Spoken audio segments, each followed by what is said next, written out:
once people thought God had created the world and every living thing, each with a purpose, in an ordered universe over which our Creator presided, rewarding good deeds and punishing sin.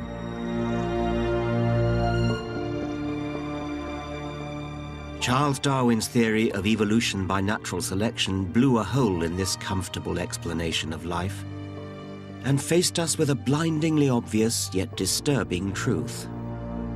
Humans don't have dominion over animals. We are animals. We're the fifth ape. But even Darwin hesitated to say this out loud. It throws into question our trust in our fellow human beings.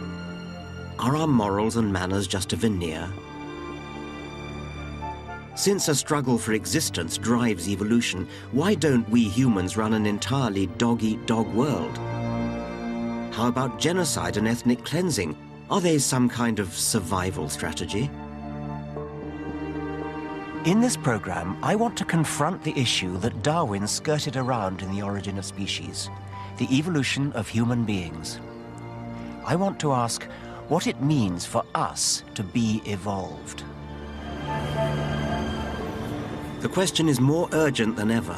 Increasingly, religious people and others attack Darwinism for, in their view, excusing selfishness and barbarism. Throughout my career, I've wrestled with how to reconcile my liberal values with what Darwin revealed to be the pitiless war of nature. So now I'm going to take you into the Darwinian heart of darkness and look for answers and for hope. Natural selection is the driving force of our evolution, but that doesn't mean that society ought to be run on Darwinian lines. As a scientist, I'm thrilled by natural selection, but as a human being, I abhor it as a principle for organizing society.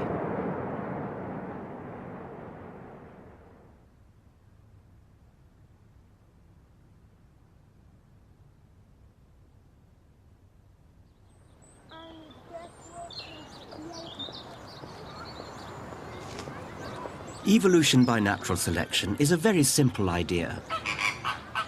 Over thousands of generations, in a struggle for existence, successful variations have survived to reproduce. A process that gradually carves life into more and more specialized forms. Life forms that include the apes, gibbons, orangutans, gorillas, chimps, and us.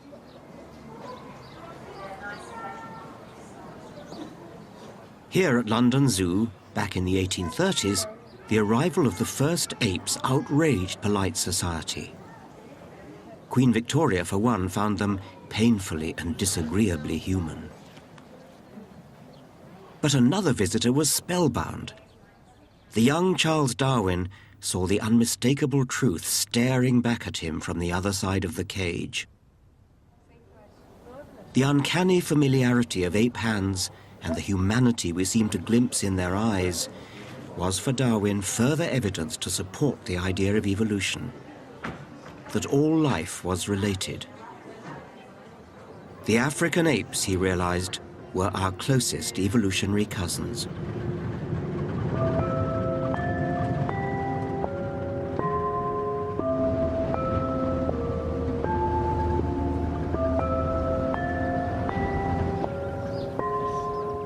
East Africa, my birthplace, and rather more importantly, the birthplace of the human species itself. Between 5 and 6 million years ago, there lived in Africa an ape who had 2 children. One of those children was destined to give rise to us, and the other was destined to give rise to the chimpanzees. If I stood here and held my mother's hand, and she held her mother's hand, and she held her mother's hand, and so on back to the grand ancestor of all humans and all chimpanzees, how far would the line stretch? The answer is about 300 miles. Over that surprisingly short distance, the fossil record shows evidence of extraordinary changes.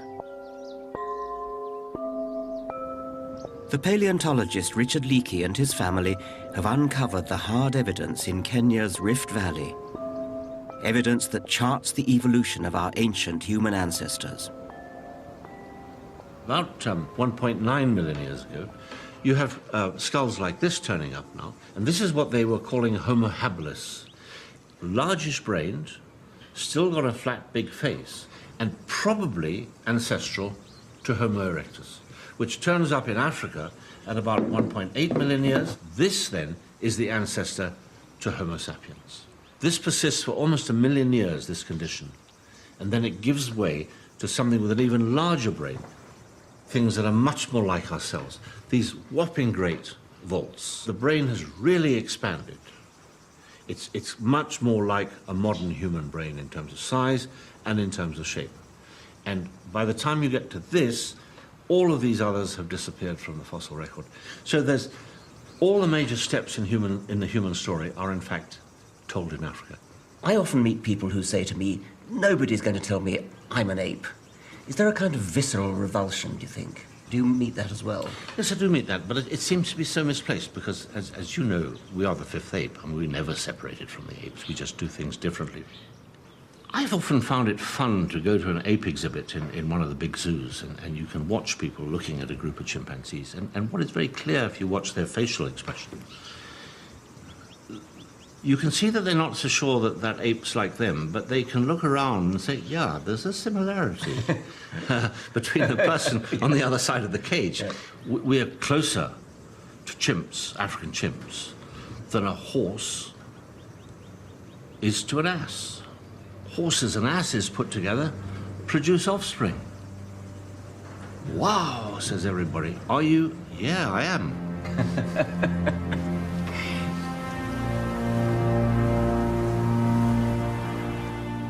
It's an unsettling thought. In evolutionary terms, we're so closely related to chimps that it's not ridiculous to ask whether we might still be able to breed with them. We're the human animal, upright, big-brained ape cousins who evolved to outthink the competition. As a biologist, I've wondered at the challenging implications of this, what it tells us about human society now. But over half the people on Earth are so horrified by what Darwinism reveals about our origins, they just refuse to believe it. I'm an ape. Yeah. Are you an ape? No, I'm not. I'm a human being.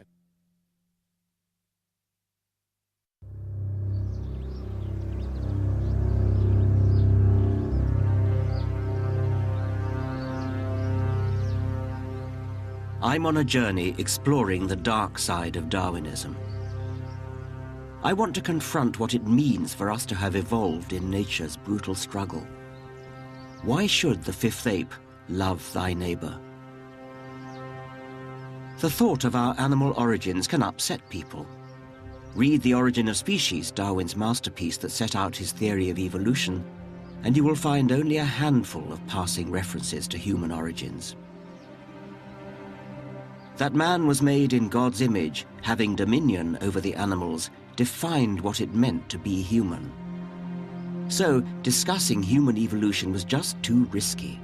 Darwin shied away from it and simply wrote near the end, "Light will be thrown on the origin of man and his history." But when the book came to be published in 1859, the buzz was all about the extraordinary implications for mankind.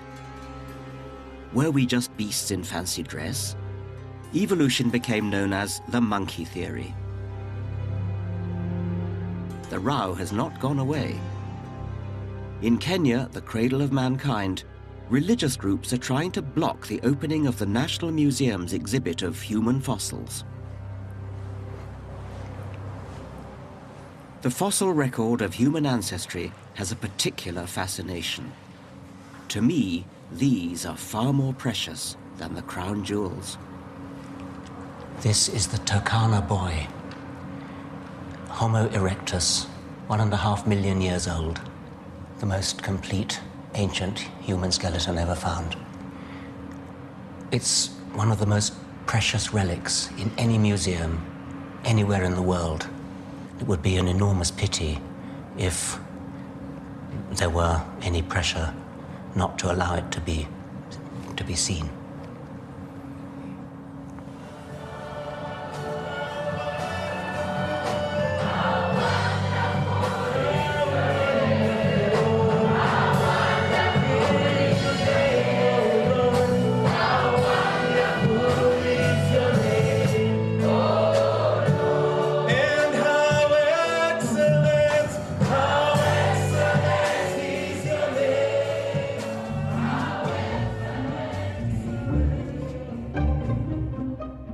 The 10 million strong evangelical movement in Kenya has run a Hide the Bones campaign. By coincidence, I was born right next door to the church, where the protest is being led by Bishop Boniface Adoyo. Bishop, how do you do? Very nice of you to agree to this meeting. Same here, to meet the great professor. Oh, let's go into it. You know, I was born just over the road there. No, I'm told over the other side. Well, we'll have to work that out later. Yeah. And you've met your... It was clear that we weren't going to see eye to eye from the beginning. I'm an ape. Yeah. Are you, Bishop? I'm not. Okay. Definitely I'm not. I'm special. Made in the image of God, in the creative mind of God, creative as God is, who made me. That's the difference between the ape and me. Well, I'm an ape, I'm an African ape, and I'm very proud to be an African ape. Yeah. And so should you be. Don't you think the evidence should be displayed for all to see and make up their own minds? Yeah, sure. Everybody, but you're against displaying everybody it. You're against should displaying make up their own mind. No, I'm not against the display. I'm against the attachment of the evolution theory to the displays. You see, that's all we're talking about. So you'd be happy for them to be displayed but not with evolutionary messages. Because they are complete human being skulls. Well, not really. I mean, they're very much smaller than ours, and they've got very much less brain. The 3 million-year-old one had the same size brain as chimpanzees. They were kind of chimpanzees on their hind legs. Mm-hmm. So it was a first step towards becoming human. And the next step was then, in the Turkana boy, to have a bigger brain. And the final step was to have an even bigger brain like us. If that's where we originated and evolved into this stage, why aren't those chimpanzees also evolving into man? Why aren't they extinct? Because by the time we developed to this level, they should have been extinct. No, that's not the way evolution works. We're not descended from them. Yes. We're cousins of them. So we and they go back to a common ancestor. There are the chimpanzees, there's us, we go back to a common ancestor. Now, that common ancestor was not a chimpanzee and it was not a human. It was something else. And it evolved towards being a chimpanzee. In a different direction. It evolved towards being a human. So chimpanzees have been evolving all that time, and humans have been evolving all that time. And they'll probably both go on evolving, but we can't predict where that will go. Our discussion now threw up an important point about evolution. So what is the goal of evolution? What is the ultimate goal? Is it for us to have big heads? No, there is no goal. There's no goal? It just happens. That doesn't answer my question. Where are we heading to? I mean, up to where shall we say that this is the limit of evolution? It doesn't have goals. It's a misunderstanding of evolution to say it has goals. It never did have goals. It just changes.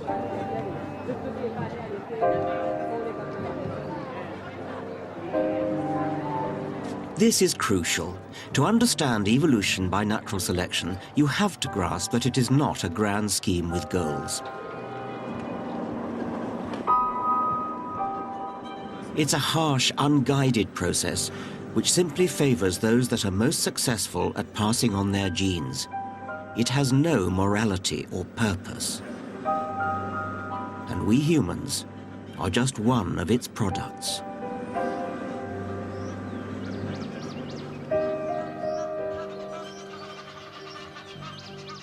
Darwin took man off his pedestal and made him an animal like all others. We evolved in the ruthless competition of nature. So, what does that mean for us and our society? To begin to grapple with this problem, we have to understand what nature is in all its brutal glory. It looks like nature in harmony. Actually, as Darwin realized, there's a struggle out there. All the players are working for their own benefit, and because they're surrounded by others who are working for their own benefit, they tend to exploit each other. In the shady forest, all the plants are struggling to get to the light. Big trees pay the price legitimately by growing up to the sun. But this strangler fig does a very strange and cruel thing. It started life high up in the tree from a seed, perhaps dropped by a fruit-eating monkey. It then sent roots down towards the ground in order to get nourishment from the ground. And then these roots proliferate all around the original tree and strangle it to death. Eventually, the original tree will die, and the fig will be left standing on its own, having usurped its position in the sun.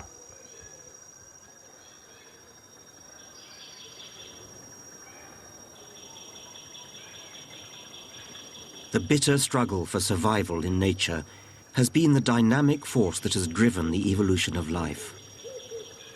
And with the consequences of Darwinism begins. Attacks on Darwin have claimed that his goalless, soulless theory has unleashed the worst of human nature. If nature is ruthless competition, and nature is where we evolved, then is this the model for human society? Every man for himself? Well, let's look at this. There is one area of human affairs in which the dog-eat-dog mentality is natural. In business.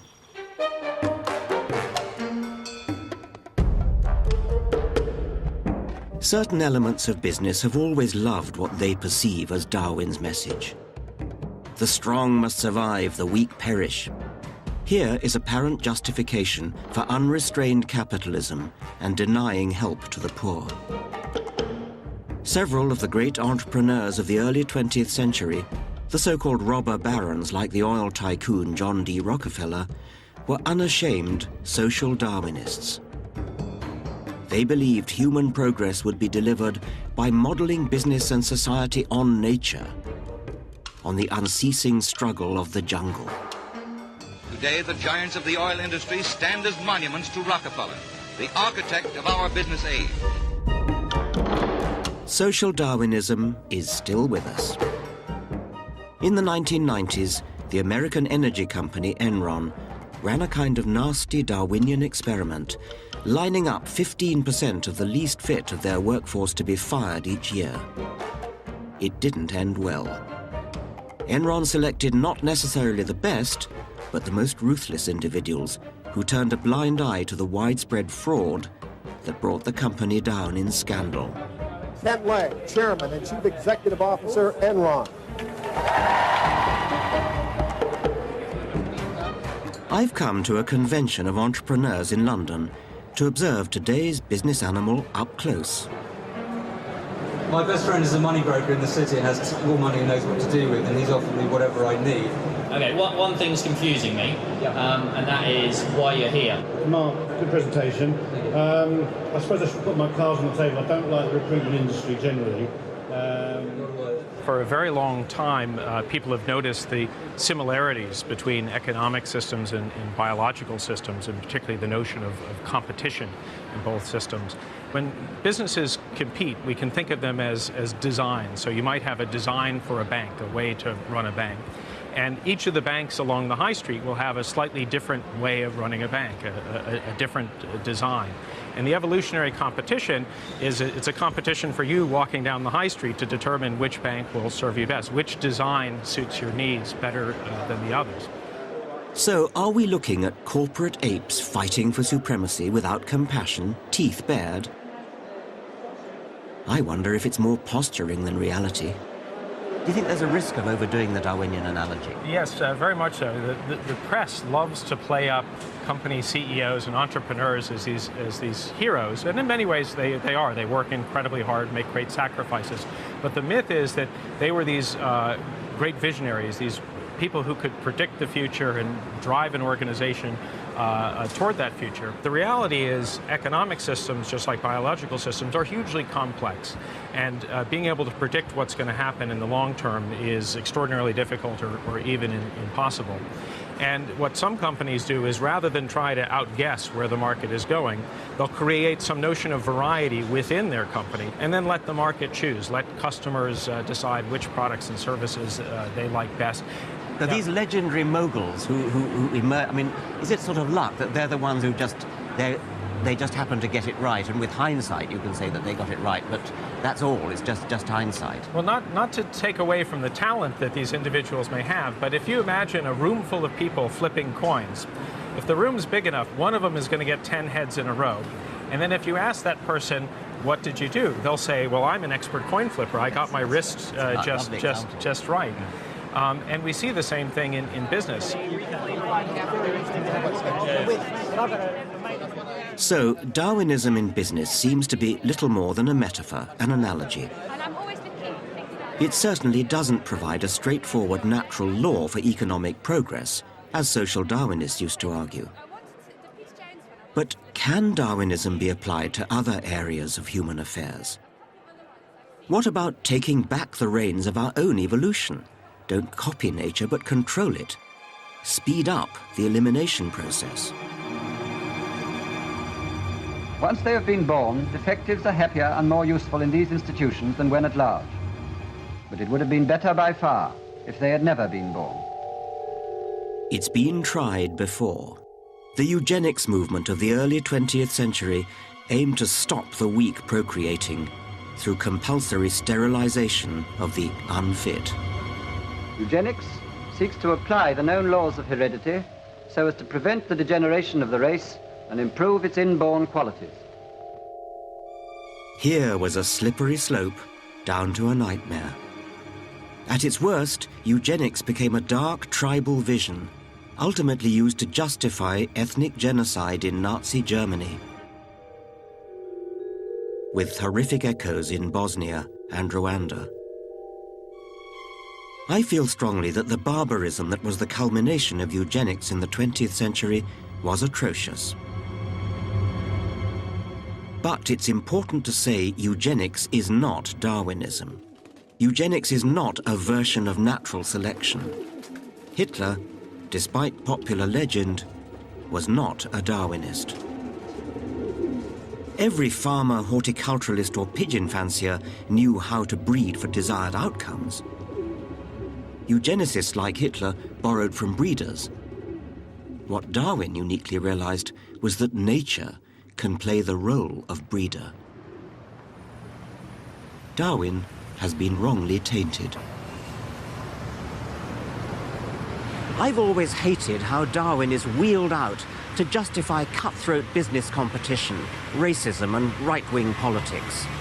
And throughout my career, I've grappled with the apparent paradox of the way cooperation, being nice to each other, even morality, could evolve from the mindless brutality of nature.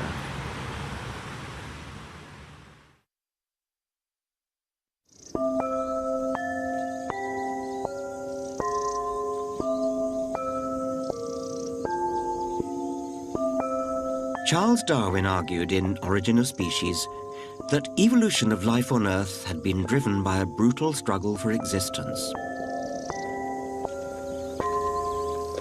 Natural selection can seem bleak for many biologists. Certainly nature can be pitiless and cruel. But I've been intrigued by what appear to be acts of kindness in nature. Warning cries, huddling for warmth and comfort, and mutual grooming. Animals like these are displaying what we call altruism. They're giving something to another at a cost to themselves.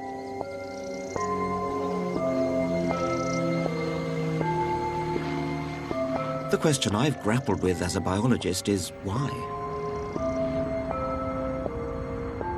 The explanation must at some point involve the brain. Altruism, like any other behavior, must have evolved over time as brains have evolved. So now, I want to talk to somebody who knows about our evolved psychology. Steve, hello, nice to see you. When we teach about evolution, we naturally tend to focus on anatomy, but you could equally well say that psychology, that our minds are evolved organs or organ systems, couldn't you? Well, yes, and we have every reason to believe that the mind is a product of the activity of the brain, and we happen to have it here.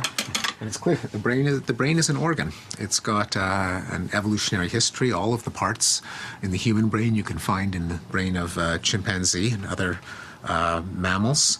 And we also know that the brain is not just a random neural network. And we have reason to believe that a lot of the products of the brain, our perception, our emotions, our language, our ways of thinking, are strategies for negotiating the world, surviving, bringing up children, finding mates, negotiating relationships. I suppose we can all understand why sexual lust has Darwinian survival value.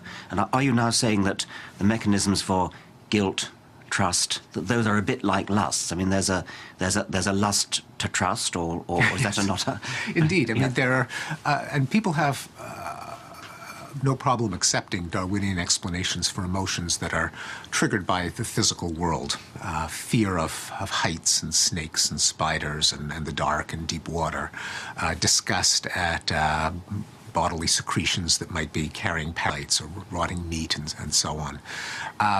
But often feel a little more surprised and even resistant to the idea that some of our moral emotions might have an evolutionary basis, like trust, like sympathy, like gratitude. But I think that as clear as it is that fear has an evolutionary basis, I think our moral emotions can be analyzed in the same way.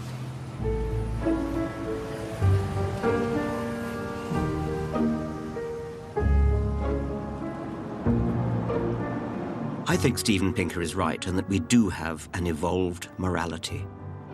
But I also understand why there is resistance to the idea. Why would the genes for the parts of the brain that involve giving at a cost to oneself be inherited in nature's brutal struggle for existence? To explore this, I want to look at another case where individual survival doesn't appear to be the priority. A peacock's plumage is gorgeous, but it must get in the way of its own survival. It's easily spotted by predators, and its huge weight must hinder a quick escape. So why isn't the peacock's tail eliminated by natural selection? Charles Darwin was puzzled. "The sight of a feather in a peacock's tail whenever I gaze at it," he wrote, "makes me sick." But it was Darwin himself who hit upon the answer: sex. The peacock's tail is a burden to himself, but a boon to the genes that built it. Why? Because the tail wins sexual partners. Something about the peahen's brain is attracted to bright feathers and extravagant, maybe costly, advertisement. Peacock evolution has been shaped not just by individual survival, but by peahen brains. Peahens, in effect, selectively breed peacocks, as pigeon fanciers breed pigeons. Darwin defined this as sexual selection. Evolution, he now realized, wasn't just about which animals survived, but which could prevail in winning the favors of the opposite sex. Keeping it real for you. I'm the naked cowboy. You gotta do what you gotta do. There are two ways for an individual to pass its genes on to the next generation. You've got to survive, and you may have to be attractive to the opposite sex. A peacock is a walking advertising hoarding. A peacock's tail, with its eye spots, is like a walking neon sign.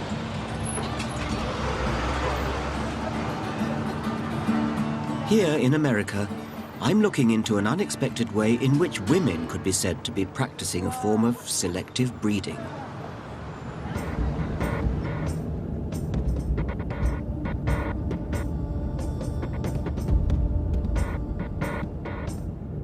I'm going to meet some single women who, in the cold light of day, are choosing the attributes they want to mate with and hope to pass on to their children. Is it even possible that kindness, altruism, is one of the things they go for? Hi. Hello, you must be Stacy. Yes, I am. Welcome. I'm Richard. Very nice to meet you. Come in. And this is... These women want to become mothers through a sperm donor. It's a kind of high-tech sexual selection. Thank you very much for... Did you think you were choosing a man that you yourself might have been attracted to? Absolutely. Yes. I mean, it's a little bit, I joke, it's a little bit like going on Match.com. You pay for a 3-month membership and you look at the photos. And, you know, I know some women that look at it that way. You know, you're looking for healthy, attractive, fit, and intelligent. So I would want those qualities for my child, the same qualities I would want in a partner. Right. They're appealing for people in general. Yes. At least that's how I look at it.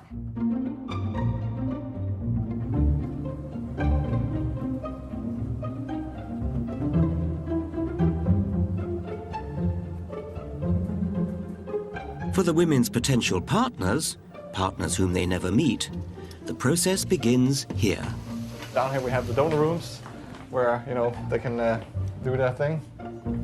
And, you know, I'm trying to... Suitable pictures on the wall. Oh, of course, you've got to have a little inspirational material to help it along, you know. But who are the women going to pick? It's the same type of room. Are there any women who say, well, just give me something at random? Very, very, very rarely. Okay.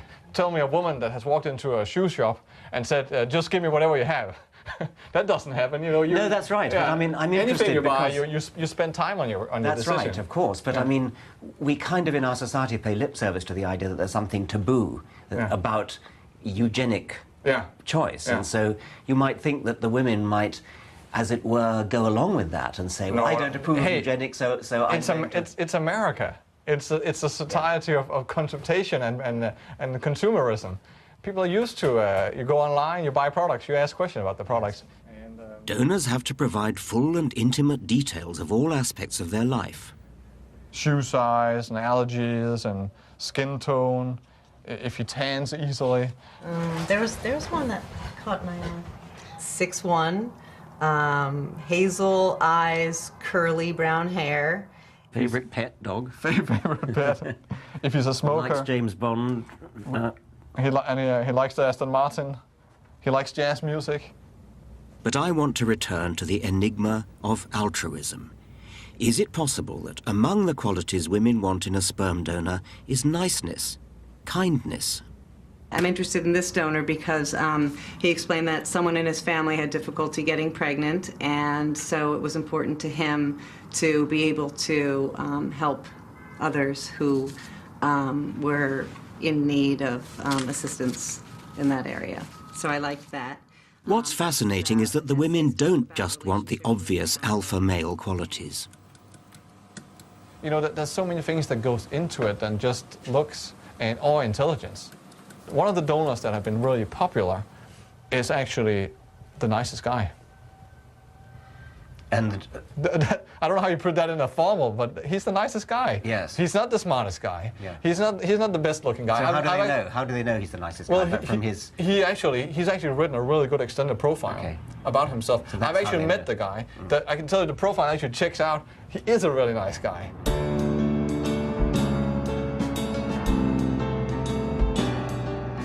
So what's going on here at a more fundamental level? This goes back to an old interest of mine. I became fascinated by the issue of how animals evolved to be nice when I started teaching biology at Oxford in the 1960s. This was barely 10 years after the structure of DNA in genes had first been cracked by Watson and Crick. And I was intrigued how the new science of genetics could help provide an answer to the puzzle of altruism. Genes are coded instructions that build every living thing, body and mind. They give rise to the distinctive family nose down through the generations. They dictate what color eyes you have. But such examples are just the outward and visible tip of the iceberg. Now here's the point. We organisms, you, me, an octopus, a forget-me-not, or a giraffe, are survival machines. We're vehicles for the genes that ride inside us, Vehicles that are thrown away after we've handed the precious coded information on to the next generation through reproduction. Genes are copied from one generation to the next, on and on. So they, and they alone, are immortal. I advocate a kind of gene's-eye view of nature. The genes that survive are the ones that consistently provide slightly longer necks, slightly keener eyes, or improved camouflage, and so help their vehicle to survive, and therefore pass those same genes on. The survival of the fittest really means the survival of genes, because it is only genes that really survive down through many generations. A gene that didn't look after its own interests would not survive. That's the meaning of the phrase, selfish gene. Okay, so how can selfish genes support kindness? If genes are striving selfishly to make more copies of themselves, how can a gene achieve this selfish objective by making its bearer behave altruistically? One part of the answer is kinship. An altruistic gene can spread through the population so long as the altruism is directed at other organisms that have the same gene. In other words, at family. So, selfish genes build parent animals who protect their young. In human terms, parents who'd rush into a burning building to save their children. This is called kin selection. The other part of the answer is reciprocal altruism. You scratch my back and I'll scratch yours. When animals live in groups where they encounter each other repeatedly, genes for returning favors can survive. Individuals sacrifice themselves for each other. They give food to each other, to close kin, and to other individuals who might be in a position to pay back favors on another occasion. Selfish genes give rise to altruistic individuals.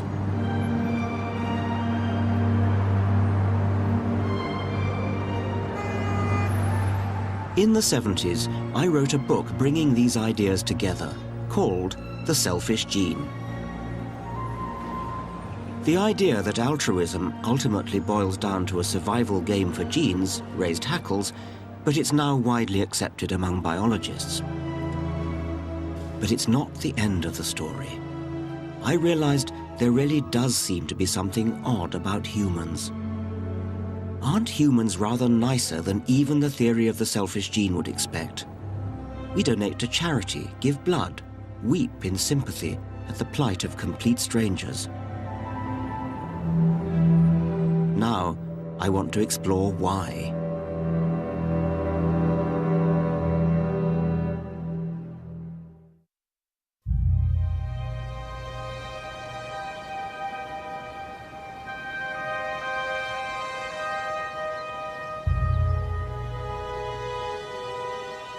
I've been struggling all my life with why people should be quite so kind and decent to each other.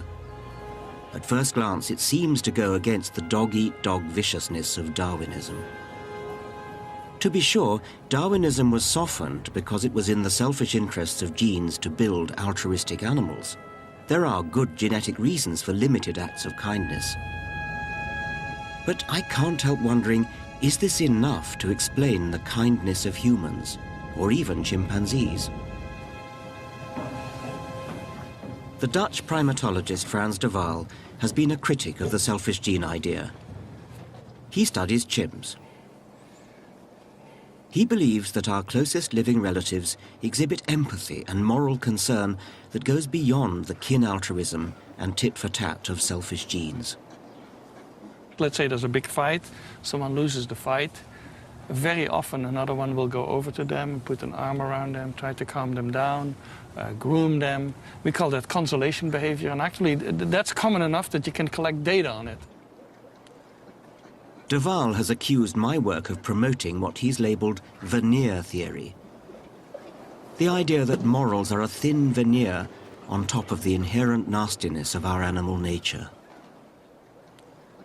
Yeah, well, I think the reason I speak of veneer theory is because we've seen like 30 years of books published on how humans are not inherently kind, humans are deep down nasty, and if we are kind, it's only to make a good impression on each other, and if we are moral, it's just a little veneer over human nature. Yes. And I take opposition to that. My feeling is that the phenomena that we see, which you've described as empathetic, are phenomena which need explaining, and we're going to explain them. In my case, we're going to explain them in terms of selfish genes. Selfish genes are just as good at explaining altruistic behavior as they are at explaining selfish behavior. But maybe the problem is that it is certainly a self-promoting gene, and so the word selfish has a motivational content, of course, and I think that's where people sometimes get confused between, if we have selfish genes, that means that we must be selfish, and those things need to be kept apart. Well, they really do. I mean, it's a very unfortunate confusion, because most of the book is about altruistic behavior. Yeah. You know that in political ideology it has also been used. So, for example, what we call social Darwinism, which is very prominent in this country, in the US, is a sort of ideological streak which says, well, animals are not nice to each other, we humans should not be nice to each other. There's no reason, for example, to help the poor, because the poor need to help themselves, and if they cannot do that, then they perish, and that's fine too. I hate social Darwinism too, but that doesn't mean we should romanticize nature or not face facts when it comes to the genetic roots of altruism. I think altruism has been favored by kin selection in small groups in nature, but when it comes to humans, something special is going on. We've gone beyond kin selection. Our world now has been scaled up. We live amongst large, anonymous populations of strangers, not kin who share our genes, and not people who we might expect to return favors. And yet we still have a lust to be nice. The rule that's built into your brain says, be nice to everyone you meet. And that works in nature, because everyone you meet is going to be part of the small group. Similarly, everyone you meet is actually probably going to be a cousin. So when I see another human being in distress, weeping or something like that, I have an almost uncontrollable urge to go and console, to maybe, put my arm around them. What's the matter? How can I help? Please let me help you. And that's a strong inner urge, which as a Darwinian, I believe has ancestral roots in a past when I lived in small groups like this, small bands, in which I was likely to be surrounded by kin or surrounded by individuals who could reciprocate. I no longer am. This person who is weeping is a complete stranger to me. They will never reciprocate, and yet the lust is still there. I can't help it.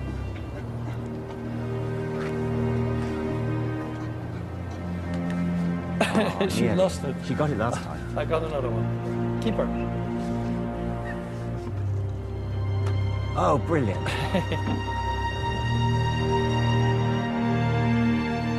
Why are humans often so good to complete strangers? Could it be because our selfish genes are in some sense, a blessed sense, misfiring? Compare it to sexual desire. The lust to copulate, even though we deliberately use contraception to thwart its evolutionary purpose, is still there because of hardwiring from the genes. Similarly, have a lust, even to total strangers, because niceness has been hardwired into us from the time when we used to live in small groups of close kin and close acquaintances with whom it would pay to reciprocate favors. This, for me, is the antidote to the darkness some have seen in our Darwinian heritage. And it goes further. The joy of being conscious human beings is that we rise above our origins. Our misfiring selfish genes mean we don't ape the nastiness of nature, but extract ourselves from it and live by our values. As Darwin recognized, we humans are the first and only species able to escape the brutal force that created us, natural selection. We civilized men do our utmost to check the process of elimination. We build asylums for the imbecile, the maimed and the sick. We institute poor laws, and our medical men exert their utmost skill to save the life of every one to the last moment.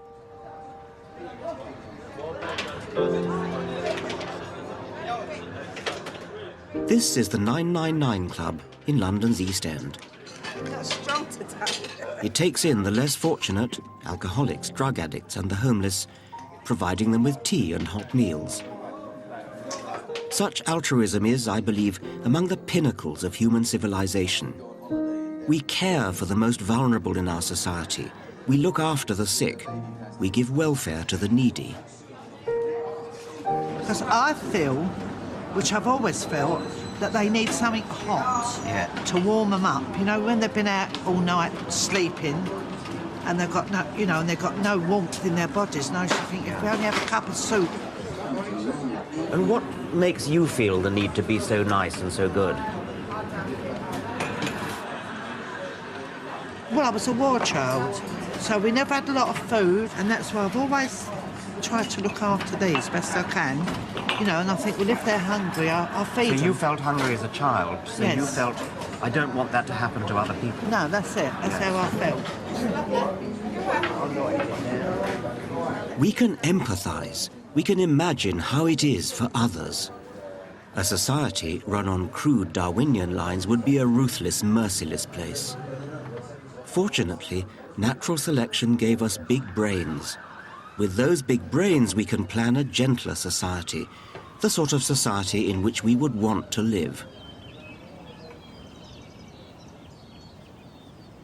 Evolution has no purpose.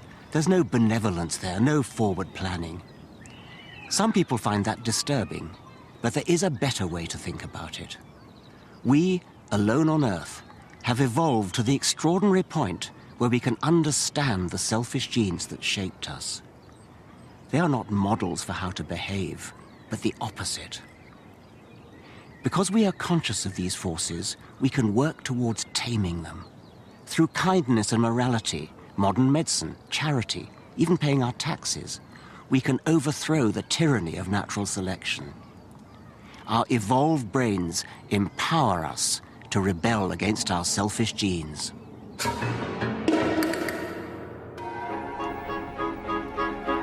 Next time, Into the Lion's Den.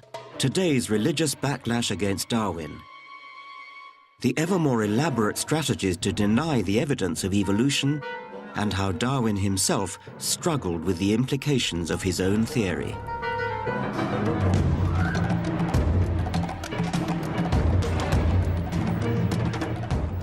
See exclusive videos of Dawkins on Darwin and discover more about the